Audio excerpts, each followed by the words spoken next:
প্রবাসীদের রেমিটেন্স নিয়ে আপনাদের এখন এত মাথা ব্যথা কেন? আমার টাকা আমি পাঠাবো, যেভাবে খুশি সেভাবে পাঠাবো, কারণ হুন্ডিতে টাকা পাঠাতে আপনারাই বাধ্য করেছেন। 5 থেকে 7 হাজার টাকার পাসপোর্ট বানাতে দেশে কেন 10 থেকে 15 হাজার টাকা খরচ হবে? বিদেশে যেতে একটি মেডিকেল সার্টিফিকেট বের করতে যে টাকা নেওয়া হয়, তার চেয়ে 3 গুণ বেশি টাকা নিয়ে সেই সার্টিফিকেট সংগ্রহ করতে হয়। কিন্তু কেন সরকারি চুক্তিতে বিদেশে লোক পাঠাতে রিক্রুটমেন্ট এজেন্সিকে দায়িত্ব দেওয়া হয়? এরা কারা? যারা একটি ভিসাতে 1.5 থেকে 2 লক্ষ টাকা পর্যন্ত বেশি নেয়। এগুলি কি আপনাদের চোখে পড়ে না? বিদেশে যে সমস্ত রেমিটেন্স যোদ্ধারা মারা যান, তাদেরকে দেশে রাষ্ট্রীয় মর্যাদায় দাফন করা হোক। বছরের পর বছর বিদেশে থেকে যখন দেশে যায়, তখন তার লাগেজ নিয়ে টানাটানি শুরু হয়। একটি লাগেজ বের করতে 2 ঘন্টা, 3 ঘন্টা, 5 ঘন্টা, 6 ঘন্টা সময় লেগে যায়। কিন্তু কেন? তাদের জন্য সুব্যবস্থা নেই কেন? আপনি একজন সরকারি কর্মকর্তা কিংবা রাজনীতিবিদ, আপনার লাগেজ ঘরে চলে যায়, কিন্তু প্রবাসীরা খুইয়ে ফেলেন তাদের লাগেজ। তাদের লাগেজের নাম নিশানা পর্যন্ত থাকে না। এর জন্য দায়ী কারা? এর জন্য দায়ী আপনারা। প্রতিটি ঈদে যেমন সরকারি কর্মকর্তা কর্মচারীদের ঈদ বোনাস দেওয়া হয়, তেমনি ভাবে প্রতিটি ঈদে প্রত্যেক প্রবাসীর পরিবারের সদস্যদেরকে ঈদের বোনাস দেওয়া হোক। প্রবাসী ভাইয়েরা, এই দাবিগুলো নিয়ে আপনাদেরকে জাগতে হবে। আপনারা জেগে উঠুন, কারণ আপনাদের দাবি আপনারাই আদায় করবেন, কেউ আপনাদের দাবি আদায় করে দিবে না। আমরা দেখি প্রত্যেকটি দেশের এম্বাসিতে দেশের মানুষ, প্রবাসী যারা আছেন, তারা গিয়ে কি পরিমাণ ভোগান্তির শিকার হন। তখন কি আপনাদের টনক নড়ে না? এখন বলছেন প্রবাসীরা হুন্ডির মাধ্যমে টাকা না পাঠিয়ে ব্যাংকের মাধ্যমে পাঠাবে। এটাই তো নিয়ম, কিন্তু এই পথ আপনারা সৃষ্টি করেছেন। কারণ প্রবাসীরা পদে পদে ঠকেছে। যেদিন বিদেশে আসার জন্য তারা রেডি হয়, সেদিন থেকে পাসপোর্ট করতে, মেডিকেল করতে, পাসপোর্ট ভেরিফিকেশনে, বিভিন্ন পর্যায়ে বিমান টিকিট, এমনকি ভিসা পর্যন্ত লক্ষ লক্ষ টাকা তারা গচ্চা দিয়ে যায় অতিরিক্ত। সেই জন্যই তারা 2 টাকা বেশি পেয়ে যদি হুন্ডির মাধ্যমে টাকা পাঠায়, সেটাই তাদের লাভ। দেশের টাকা লুণ্ঠনকারী সরকারি উচ্চপদস্থ কর্মকর্তারা, এমপি, মন্ত্রী এবং রাজনীতিবিদরা যদি এয়ারপোর্টে ভিআইপি গেট পায়, তাহলে দেশের অর্থনীতির টাকা যারা সচল রাখছে, রেমিটেন্স যোদ্ধা যারা, প্রবাসী ভাইদের কেন এয়ারপোর্টে ভিআইপি গেট দেওয়া হবে না? জবাব চাই আপনাদের কাছে, জবাব আপনাদেরকে দিতেই হবে। সুপ্রিয় দর্শক, স্বাগত জানাচ্ছি আজকের ভিডিওতে। আজকে কথা বলবো প্রবাসী ভাইদের নিয়ে, কারণ আমি নিজেও একজন প্রবাসী। এখন প্রবাসীদের খুব মনে পড়ছে সরকারের। প্রথমেই প্রশ্ন, স্বাধীনতার এত বছর পেরিয়ে গেল, কিন্তু কোন সরকারই প্রবাসীদের জন্য কিছুই করেনি। কি করেছে প্রবাসীদের জন্য সরকার? সর্বসাকুল্যে একটি উপাধি পেয়েছেন প্রবাসীরা, যে উপাধির নাম রেমিটেন্স যোদ্ধা। আমি বলবো, এই রেমিটেন্স যোদ্ধা নামক যে বাক্য, এই বাক্য দিয়ে প্রবাসীরা কি ধুয়ে পানি খাবে? আজ পর্যন্ত প্রবাসীদের কি রাষ্ট্রীয়ভাবে কোনো মর্যাদা দেয়া হয়েছে? দেয়া হয়নি। মরার পরেও না, জীবিত থাকতেও না। বরং প্রবাসীদেরকে তুচ্ছ তাচ্ছিল্য করা হয়েছে বিভিন্ন সময়ে রাষ্ট্রের উচ্চ পদস্থ লোকদের দ্বারা। আপনাদের মনে নেই? সাধারণ জনগণ মনে আছে, আমরা মনে রেখেছি।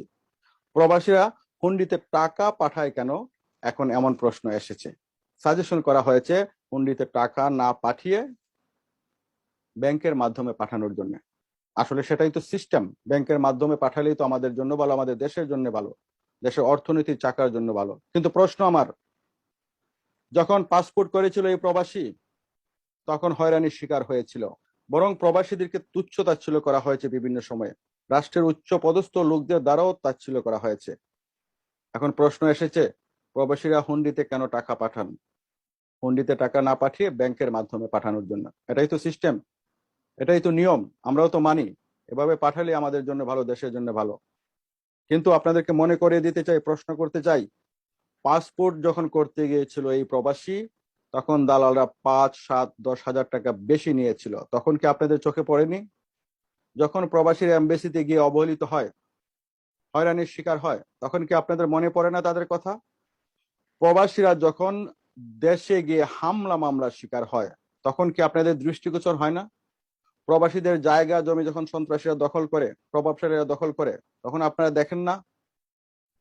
বিমানবন্দর নামক কসাইখানাতে তাদের শেষ সম্বল চুরি হয়ে যায়, তাদের স্বপ্ন চুরি হয়ে যায়।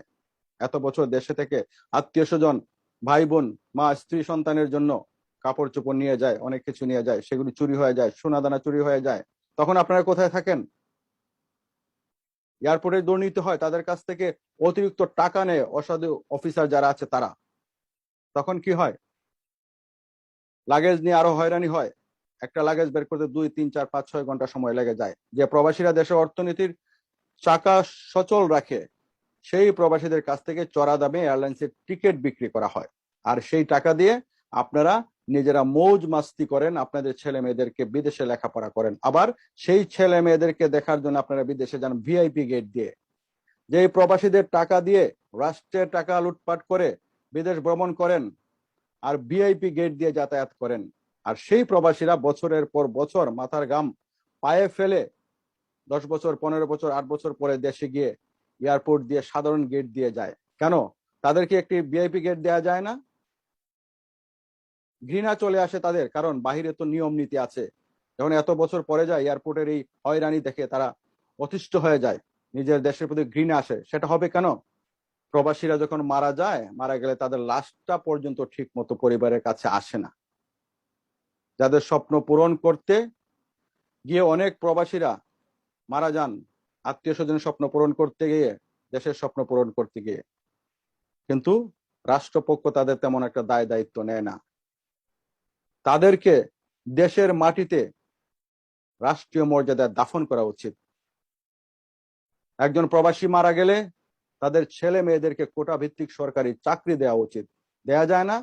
নিয়ম কি করা যায় না? কি কষ্টে যে প্রবাসীরা দিন কাটায় আর রোজগার করে, টাকা কামায়, দেশে পাঠায়, দেশের অর্থনীতির চাকা সচল করে। সেই উপলব্ধি যদি আপনাদের থাকতো, তাহলে আপনারা প্রবাসীদের নিয়ে দুর্নীতি করতেন না। একটা প্রবাসী বাংলাদেশ থেকে বিদেশে যাওয়া পর্যন্ত কি পরিমাণ হয়রানির শিকার হয়, অতিরিক্ত টাকা তাদের খরচ হয়, এবং দেশে ফিরে গেলে কি পরিমাণ কি অবস্থা হয়, সেটা আপনারা খেয়াল করেন না। আর এখন খেয়াল করেন, চাপ পড়েছে, রেমিটেন্স পাঠাও, হুন্ডিতে না পাঠিয়ে ব্যাংকের মাধ্যমে। প্রবাসীরা রেমিটেন্স পাঠায়, আপনার সেই রেমিটেন্স দিয়ে মৌজ মাস্তি করেন। আবার সেই টাকা বিদেশে পাঠান, সুইস ব্যাংকে পাঠান, বিদেশে বাড়ি কিনেন, গাড়ি কিনেন। একটা মেডিকেল চেক আপের জন্য 8,000, 8,500, 9,000 টাকা লাগে, কিন্তু এটা অতিরিক্ত পে করতে হয় 17, 18, 19, 20, 22,000 টাকা পর্যন্ত। বিভিন্ন দেশে লোক পাঠাতে রিক্রুটমেন্ট এজেন্সির দুর্নীতি বন্ধ করতে হবে, কমিশন খাওয়া বাদ দিতে হবে।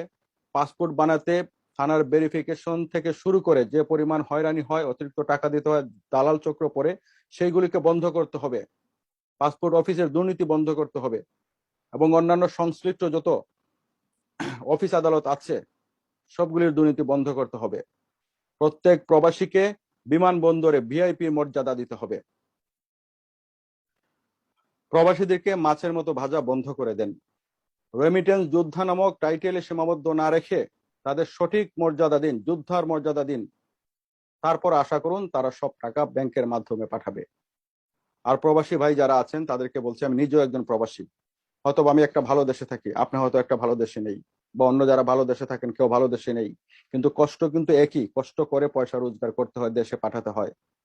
আমি যদি সুযোগ সুবিধা পেয়ে 2 টাকা বেশি পেয়ে আমি হুন্ডির মাধ্যমে টাকা পাঠাতে পারি, তাহলে কার কি? তবে যদি সরকার, যে সরকারি আসুক, প্রবাসীদের সঠিক মর্যাদা দেয়, তাহলে অবশ্যই আমরা হুন্ডিতে না পাঠিয়ে হুন্ডিকে বর্জন করব। কারণ হুন্ডির যে পদ্ধতি, এটা রাষ্ট্রের জন্য ভালো নয়। তবে আমাদের দাবি মানতে হবে, আমাদেরকে মর্যাদা দিতে হবে। আজকে আপনি প্রবাসে আছেন, হয়তোবা কালকে প্রবাসে থাকবেন না, কিন্তু যুগের পর যুগ প্রবাসে মানুষ এসেছে, গিয়েছে, প্রবাসে আসবে, এটাই হচ্ছে আমাদের নিয়ম। সো তাদের জন্য আমরা কিছু করে রেখে যেতে দেই। আপনারা আমি যে কথাগুলো বলেছি, এগুলোকে দাবি আকারে তুলে ধরে দুর্বার আন্দোলন গড়ে তুলুন। আপনারা দেশের খুঁটি, অর্থনীতির খুঁটি, দেশের সুখের চাবিকাঠি। আর কেউ অবহেলিত থাকবেন না, দাবি আদায় করুন। যে যেখানে আছেন ভালো থাকুন, সুস্থ থাকুন। কথা হবে পরবর্তী ভিডিওতে। আল্লাহ হাফেজ।